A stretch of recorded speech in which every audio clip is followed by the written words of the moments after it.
Guys, hari ini pagi ini saya menyelamatkan seekor kucing nih yang datang ke rumah dalam keadaan matanya itu sakit itu, kakinya banyak belekan kotoran mata itu.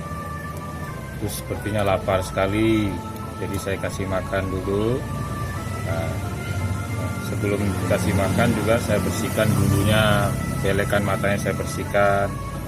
Itu airnya juga sudah saya kasih remedi ya. Mudah-mudahan nih kucing bisa saya rawat dengan baik, karena dia meong-meong minta tolong ini, datang ke rumah di samping lapar, matanya juga sakit itu ya. Boncil ya, namanya Boncil ya.